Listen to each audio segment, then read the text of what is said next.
Hello, ladies and gentlemen. It's the old bear from the old bear's den of Bigfoot. Today we have a gentleman here that's going to give you his accounts of dealing with Bigfoot. And there goes Mrs. Old Bear in front of the camera. But let's get right into his story, and we will talk to him. I'm not going to give you his name or anything, but we're in the national forest where he had the encounters where they started for him. So let's get right into your first one. What happened to you the first time you ran into the? You said something about a cooler. The first experience was with a push button cooler Mm-hmm. that we broke into while I was out away from my camp. Mm-hmm. And that year, for some reason, they had restrictions of not being able to camp anywhere but a designated area. Okay. So that's when I found this place that had been used before Mm-hmm. and went back there to camp. And then my cooler got broke into. I had two rangers come in, investigated, and they was whispering and going on around one another until they telling me they was going to find out what happened to my stuff. They Uh-huh. told me that I should find me another location to hunt. What was done to the cooler that it was? How was it broken into? It was pulled apart, Pulled apart. just pulled. Yeah, Now this is one of the old style metal or plastic ones that had the it was the heavy plastic heavy cooler. duty, push button, Big cool. big cooler. Yeah. If anybody had done it, they'd had to use a pry bar. Yeah. But now that I know what it was, I didn't then. Right. But it was Bigfoot. And then the next uh, that I remember, Mm-hmm. when I pulled in there almost to the place where I camped, Mm-hmm. I'd see this coon that I thought was a coon going back and forth on the top of these bushes. Okay. And I got up there finally, I checked it out. This is about the third time I've seen this. Right. And I got up there to check it out, and there wasn't no limb or nothing for a coon to walk on up there in the top of them bushes. And it was Bigfoot looking over top of it, what it was. So it was peeking over the bushes at you. He'd see me coming down the road, and he'd be watching me come in. Uh-huh. And I found tracks up there where I found that there wasn't no limb for the coon to walk on. Now, how big were the tracks, do you know? 17 and a half inches. And he had a slew of toes curled around his like toe. that. You got a picture of that? The toe split off from the foot. Is that what you mean by? It was twisted and pointed. The two little toes Uh-huh. was twisted and pointed, curled around. But the rest of them were normal. Yeah. So it may have broken its foot and got it caught in something, or broken the foot around to where it was kind of funny shaped. Everybody told me there was probably a deformity. That could be true, yes. And they was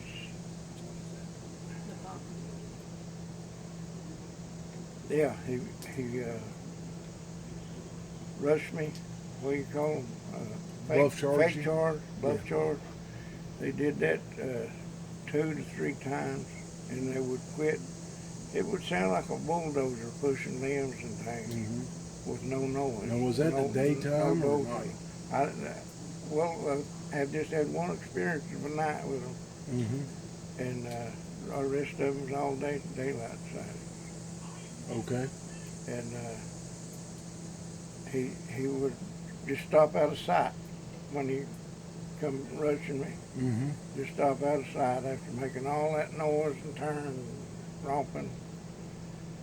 And then I started going to sleep of a morning when I get down there Mm-hmm. waiting on daylight. Okay. And I didn't realize that I was over top of his cave at the edge of a cliff Mm-hmm. where I was going to sleep. And I think I got to snoring or whatever, but he come up stomping the ground. And I had an injury to my foot is the reason that I was able to get off work and hunt so much. Uh-huh. And he came up and put his foot on my chest because I was playing dead when it started making all that noise. He's on the ground. You could feel the vibration in the ground when it stomped coming up on me. And I laid back like I was dead. And he put his foot on my chest and he mashed down a little bit. And then he mashed down a little more. He got up about 150 pounds or so, and I had to move. So I grabbed him by the ankle. Mm-hmm. And he jerked that ankle back just like he was scared one of them. Well, they are. A lot of times they are. And then he walked off a few feet, came back, and he picked that bad foot up. And he examined it, rubbed on it, and just dropped it and let it go, and then turned around and walked off. And then I sat down there just a thinking one day. I didn't speak this out loud or nothing, but I said, I'd like to be friends with them things. Mm-hmm. And when I said that, it was just like it came out of the trees. Friends. And evidently he read my mind or something. Well, there's stories of them being able to read your mind. And then one time after that I was talking about me and friends and everything, I was laying there, had my hands up on my belly and my head back against the same tree that he had stepped on my chest. And when I woke up, he was over 15, 20 feet away at another tree, laying there with his hands on his belly. Just Mimicking like you. he was him mimicking me, yeah. And then the park ranger, don't believe it's the same two, Mm-hmm. but one of them came up and I told him that this thing had hands twice as big as mine, had fingernails just like a man, had fingerprints, and it had hair on the back of his hands and calluses on his knuckles. Yep. He said, "You've seen a bear." All of them say you've seen a bear. Yeah. And he said, I ain't filling that report out and putting down what you're telling me. I said, well, if you're going to lie about it, why go to the trouble of filling it out? He said, that's even better, not to fill it out. You know, he didn't want to fill no report out in that part. They didn't want nobody to know they was there. Yeah, they don't. Government employees know whether they're park rangers, or like where we're at the National Forest, or Army Corps engineers, any of them. They know not to report anything about them. It just gets picked up. It gets sent into a different office, not their head office, but it gets sent into a different department in the U.S. government, and they can either go and take care of the animals that are there, or they let them go until they do something that they have to go in and take care of. And there was a local guy down there that I talked to, that I told him that about shooting his hog. He said, you killed Red's hog. And I thought he was talking about an old farmer named Red, you know. Yeah. And that Bigfoot was the same color as a orangutan. I've seen one. And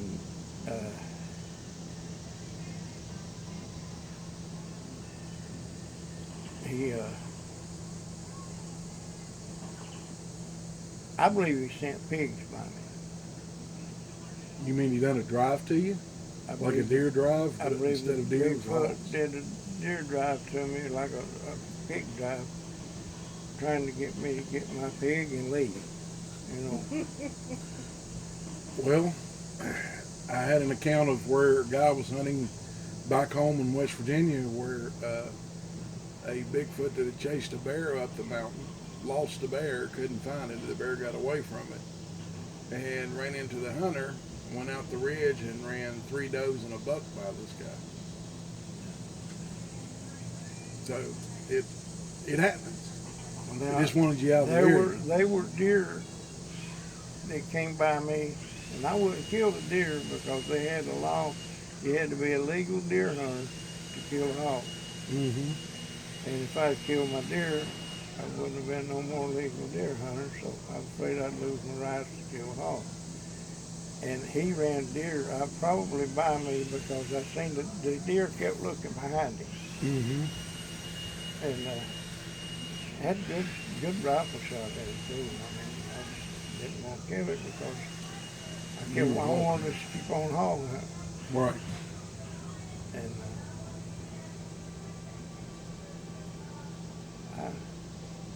I'm sure there's more that, a handprint. I had a 69 Camaro with that handprint that I'm telling you about that was twice as big as my hand. Imprinted on the hood or trunk of a car. Now it pushed the It- trunk lid in. No. It Just just a stuck its handprint. in. And it to get it off, I had to wax it 3 times with kit car wax. And I wish I hadn't never done that, but I waxed it off. I was crazy about my car too. It was a '69 Camaro. One time, I've never told this to many people, but one time I was going to this one place. It's right on the Tennessee line almost. Mm-hmm. And they're great big mud holes. Okay. And I got stuck right in the middle of that mud hole. Mm-hmm. Got out and walked on down to where I was going to hunt, and I hunted for a while. And came back and was wondering how I was going to get in that car without getting mud all over it, you know. Right. And when I got there, my car was turned around and sitting across on the way out of that mud hole on dry ground.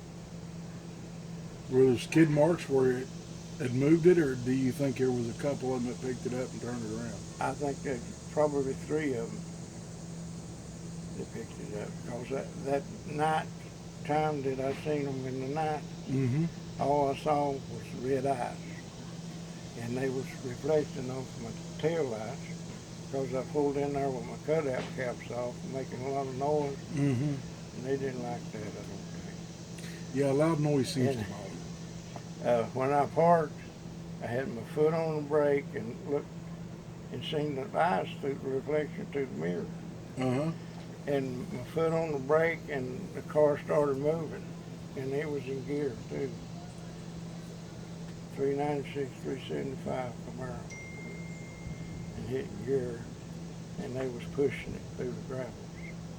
I started it up, and every curve coming down that hill, I was afraid that they was going to catch up with me at that next curve, and I went all the way to the bottom of it.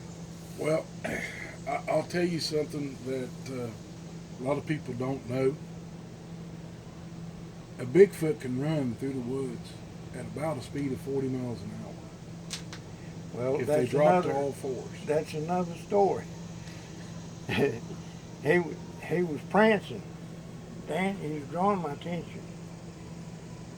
And I was looking at him probably 75 yards. Okay. Downhill. And all of a sudden he put it in fast forward, just like an 8mm camera on fast forward, and knocked me in the head. And it was just, a couple of seconds from that 75 yards, he was there and knocked me in the head. And I woke up, and awful smell that there was, and I had an old black and tan coonhound that I called Old Brummy. Mm-hmm. and he'd eat anything. I thought, well, he's eating old dead possum, Or coon or skunk. Yeah, and I said, get away from me, Brummy, you stink. And these creatures on both sides of him, one jumped this way a little bit and the other jumped that way a little bit. And I said, well, that ain't old Brummy. And when I got away with that the first time, I thought, well, maybe that'll work again. I said, get out, get back, Brummy, you stink. And they did move just a little, but not as much as they did the first time. And then that one on the right side of me put his hand on the back of my head. And the one on the left side, which I think was a female, I'm not sure, Mm-hmm. she smacked his hand. And then a car came. This all happened 20 feet. That cliffs and everything where I was asleep was 20 feet from a gravel road. And I heard this car came, and when that car came, I had a chance to go to the car, and they just vanished, you know. Right. Yeah, they took off. Yeah. And that's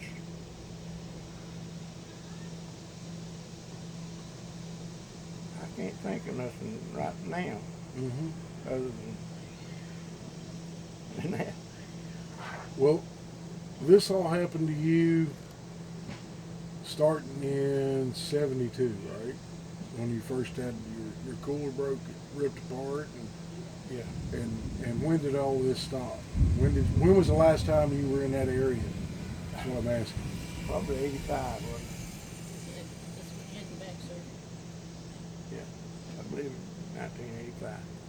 So over 13 years, you were going into that area to hunt, Yeah. and you had these interactions with Bigfoot. And it was Did they like ever- a four-way intersection in a mountain. And I loved the place. Like two park rangers didn't want me there. The Bigfoot didn't want me there. And I just kept going back. Well, let me ask you this: Did you ever get the feeling that they wanted to harm you in any way, or were going to try to do something physical to you I'm to get you out telling of you, it? I forgot one, probably the most important one. I'd smell this scent, you know, and Uh-huh. I'd think, well, when I come back through here, I'm going to find that dead dog or whatever it is. Right. I come back through and it would smell. And then this thing started growling, and it got right up within 10 to 15 feet from it. And it had two teeth coming out. It wasn't like the Bigfoot, the red Bigfoot. This one was black. It had two teeth hanging down, and he's a snarling and a growling. And I had big old tears running down my eyes, probably something running down my pant leg too. Well, that's a possibility. I've been in that situation. But when he done that, I didn't have nothing else to do, so I said, yea, though I walk through the valley of the shadow of death, I will fear no evil.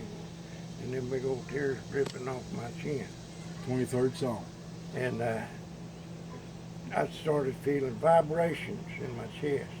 Mm-hmm. And when I was looking at him, he was just like he's fading in and out, fading in and out. And when I said that prayer then, he just vanished. Wasn't no more of it. And that Yeah, was the only there's- time I seen that. That's good, because I can tell you what type that was. It's the Genosqua, and Like that type of Bigfoot kills human beings and other Bigfoot. They fear nothing. You can shoot them 20, 30 times, and they still come at you. Yeah.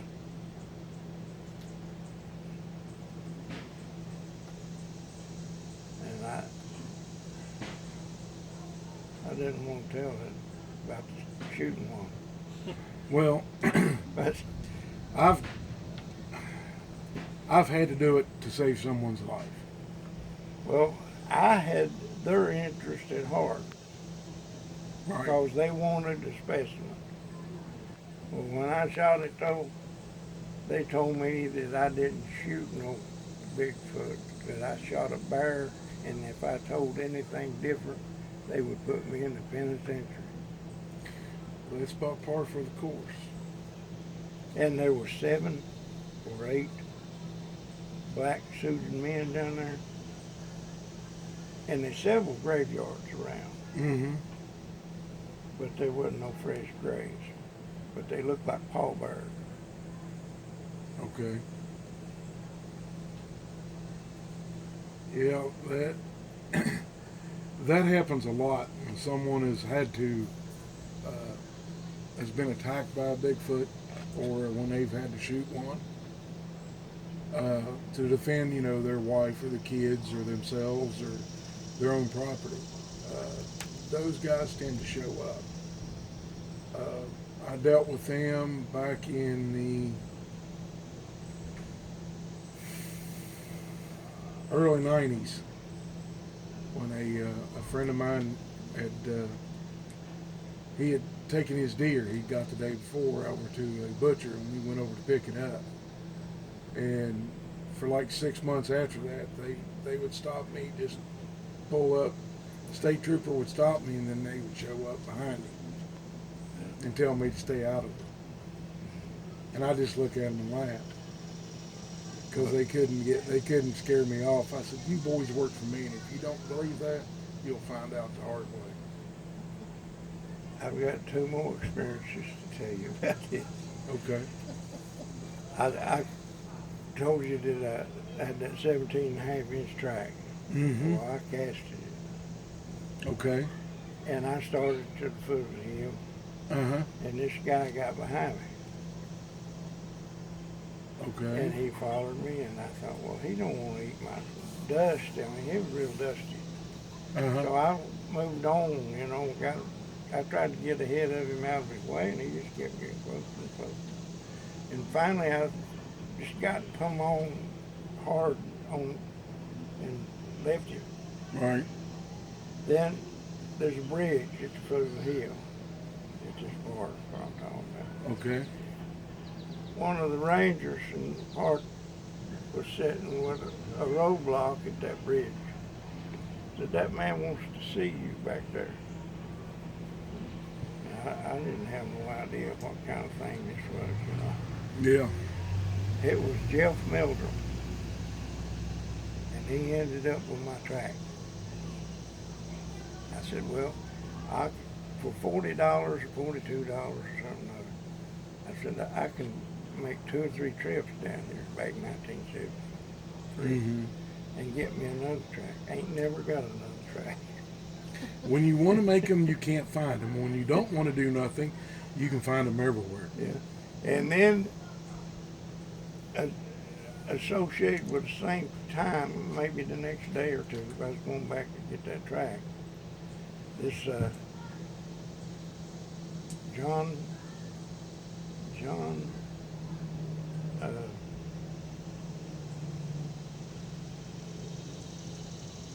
he's from just inside of Canada.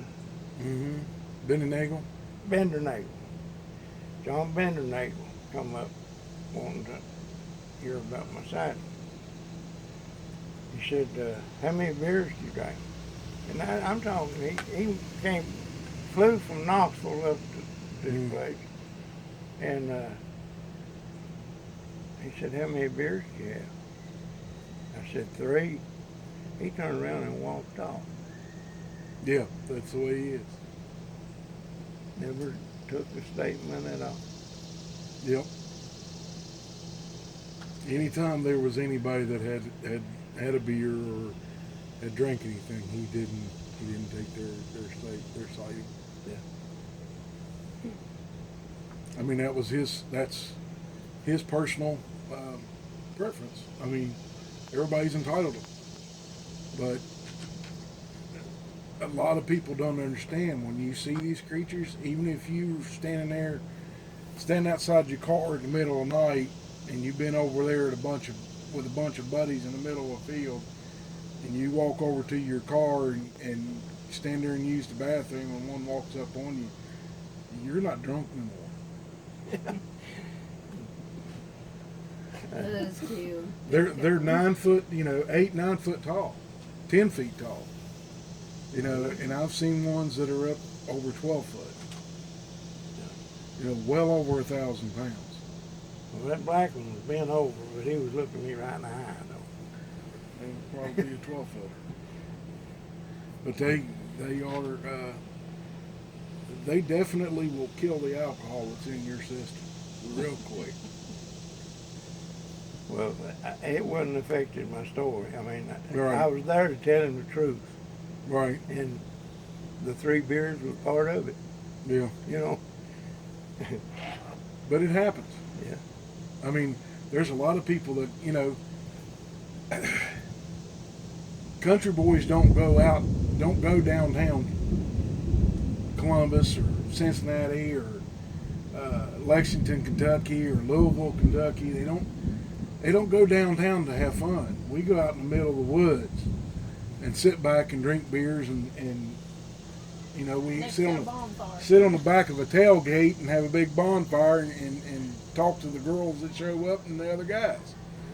And, you go out there and drink all you want, but everybody stays until the next morning when they're sober and they go home. Ain't like in town.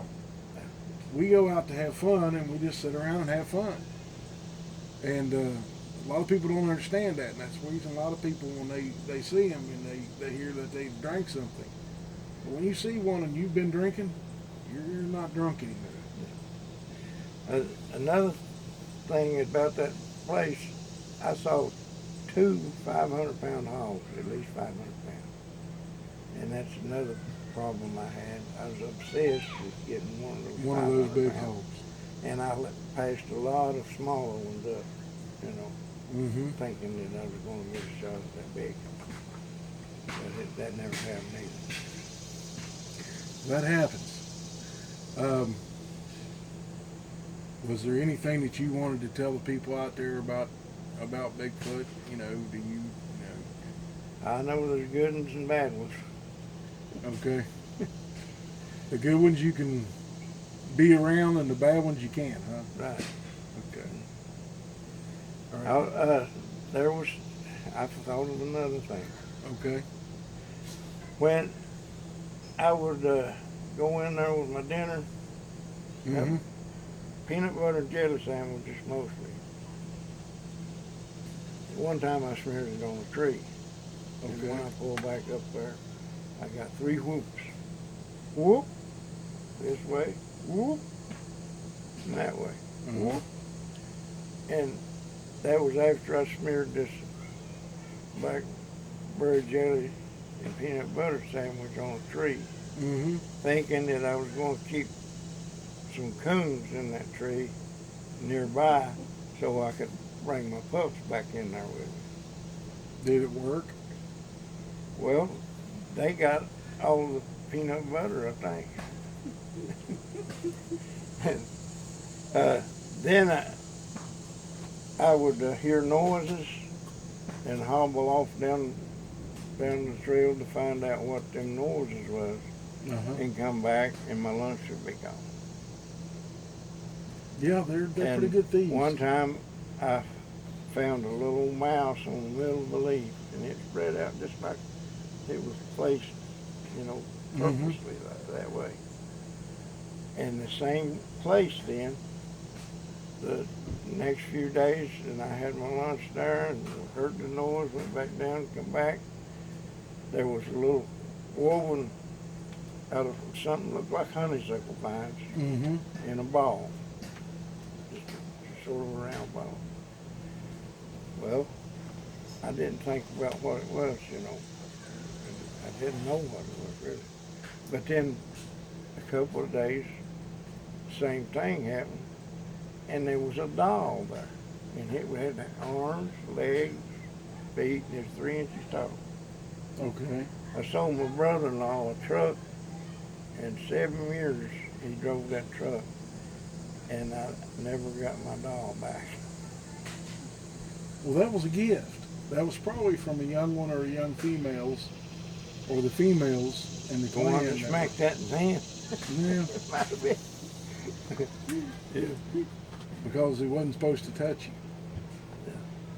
That could be something through the alpha male that the alpha male says don't get near humans and stay away from them and don't be touching them. Whether they're alive or dead, don't touch them. Because they understand that if they harm a human being, they know trouble's coming.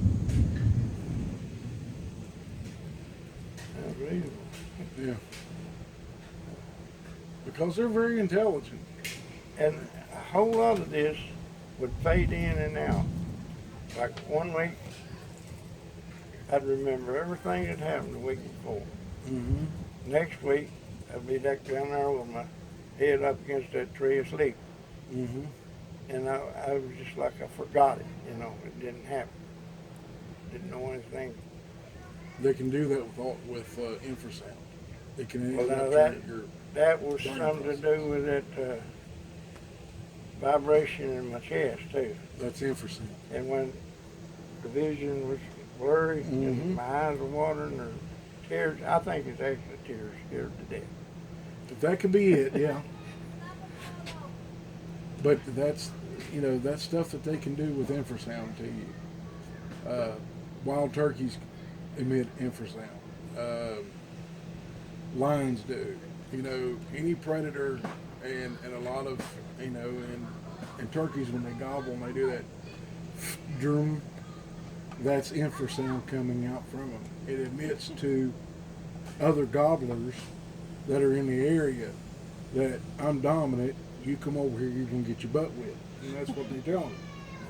And that's what a Bigfoot is trying to tell us. Usually, is don't come any closer, or you may have trouble.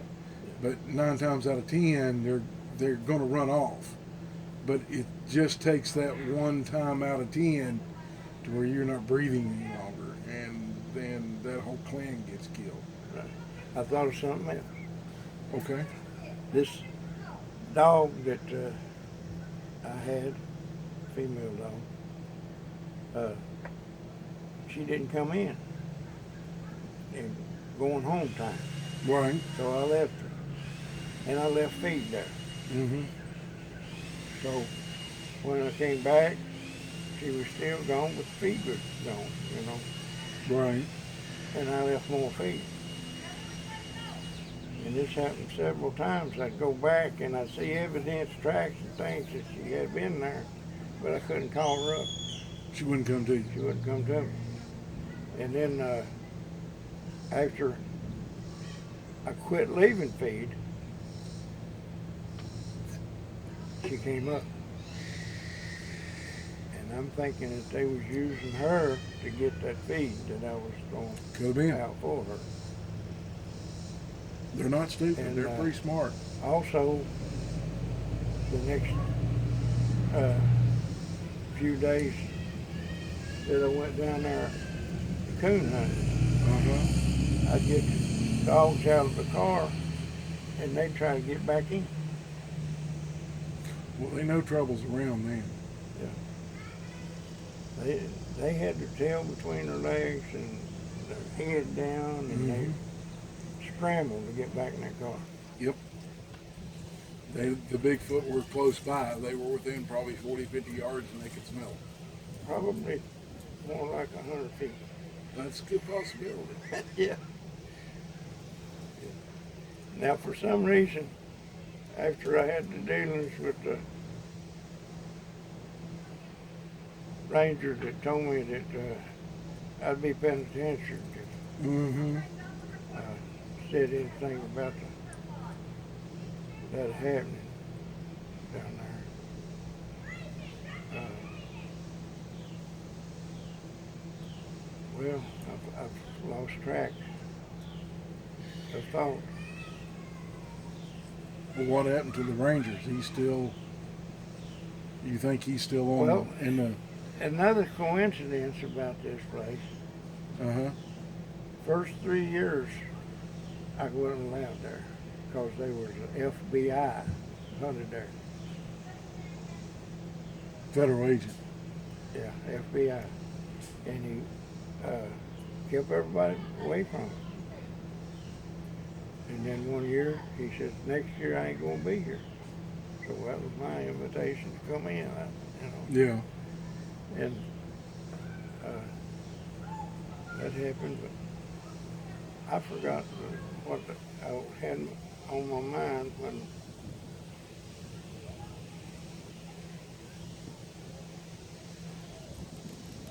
I was talking about the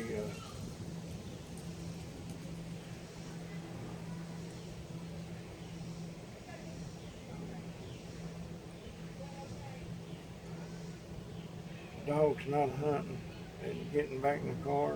Uh-huh. I said that in And you were talking about the game warden. the game. I told you about the hand, Mm-hmm. and You don't have to worry yourself. I can't recall. But, these things that comes back to me Well, don't worry about it. That's fine. after a while. We I don't can- worry about that. I can We go just- 3 days and trying to remember something and be driving down the road and it just pop into my head. Well, don't worry about it. You've given the viewers a lot to listen to and a lot to decide on their own what they want to do. What they think about it. One more. If you got another one, One go right more.